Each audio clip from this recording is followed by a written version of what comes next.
Hello friends, welcome back to my channel. उम्मीद करती हूँ कि आप सब अच्छे होंगे। तो जैसे कि आप जानते हैं कि पिछले वीडियो में हमने मुंशी प्रेमचंद जी द्वारा रचित पूस की रात कहानी के सारांश को लेकर चर्चा की थी। आज की इस वीडियो में हम पूस की रात कहानी की मूल संवेदना पर बात करेंगे। तो बिना किसी देरी के आइए शुरू करते हैं। मुंशी प्रेमचंद जी ऐसे कहानीकारों में अपना विशेष स्थान रखते हैं जिन्होंने आदर्शोन्मुख यथार्थवाद या आदर्शवाद के आधार पर अपनी भावनाओं और संवेदनाओं की सामाजिक पीड़ा, विशेषकर हम कह सकते हैं कि जो कृषक या आप कहें तो किसान की जो पीड़ा है उसके माध्यम से अपनी अभिव्यक्ति दी है।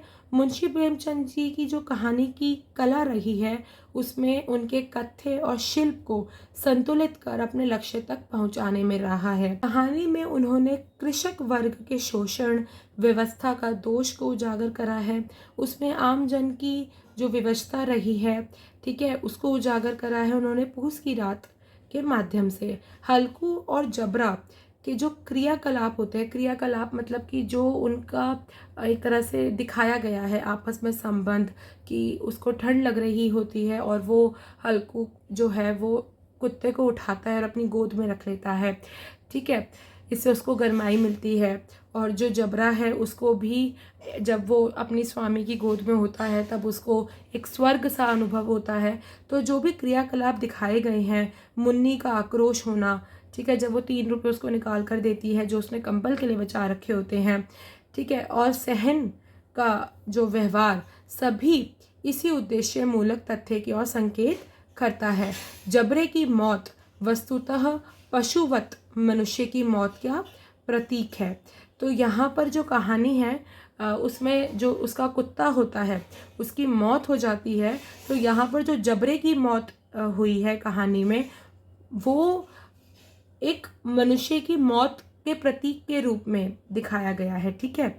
हल्कू की प्रसन्नता दिखाई गई है जब वो ये कहता है कि रात की ठंड में यहाँ सोना नहीं पड़ेगा। वैसे एक तरफ वो अपने खेत और खेती से बेहद मोह रखता है, ठीक है, उसको खेत और अपनी खेती से बहुत लगाव होता है, और दूसरी तरफ जब उसका खेत बर्बाद हो रहा होता है तो वो ना चाह कर भी या चाह कर भी वो अपने खेत को बचाने के लिए वो हिम्मत नहीं जुटा पाता है, ठीक है, वो सर्दी से काँप रहा होता है और वो कोशिश भी करता है लेकिन वो आगे नहीं बढ़ पाता है। तो हल्कू की एक अलग प्रसन्नता रही है जब वो ये कहता है कि रात की ठंड में यहाँ सोना तो नहीं पड़ेगा, ठीक है। कहानी का जो शीर्षक रहा है पूस की रात, वो बहुत उपयुक्त और सटीक रहा है, ठीक है, क्योंकि ये जो घटना घटती है कहानी में वो पूस की रात को ही घटती है।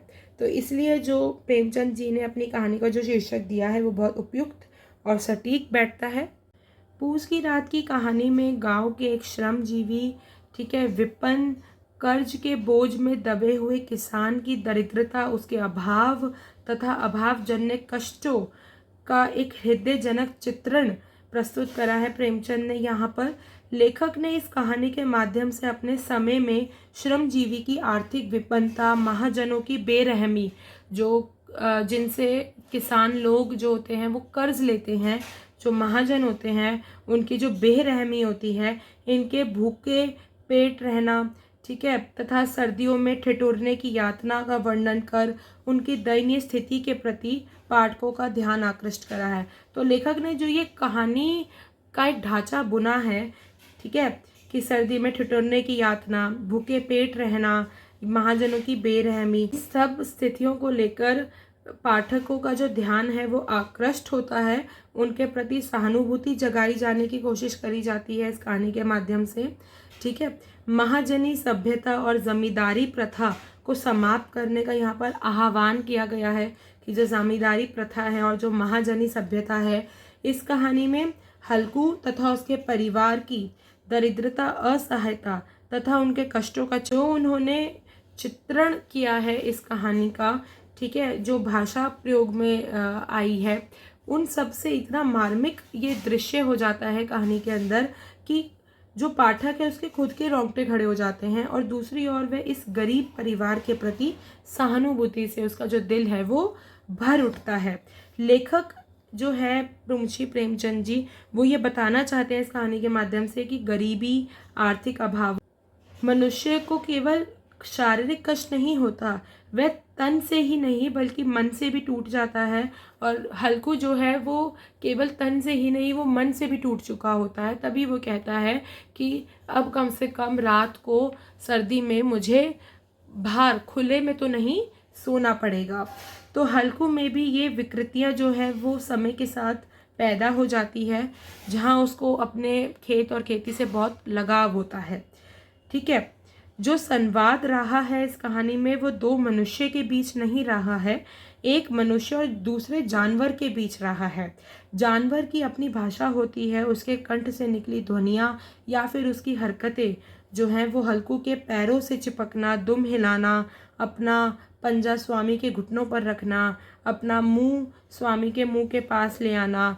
जबरा जो है कू कू करके एक और ठंड के कारण अपना कष्ट बताता है, तथा दूसरी ओर हल्कू के अलावा जो है वो सर्दी से कुछ राहत पाकर हल्कू के प्रश्न का उत्तर देते हुए कहता है कि अब क्या ठंड लगती ही रहेगी। तो इस कहानी की मूल संवेदना के तौर पे हम ये कह सकते हैं कि दुष्परिणाम और दोषपूर्ण विषमता को प्रकाश में लाना ही मुंशी प्रेमचंद जी का उद्देश्य रहा है।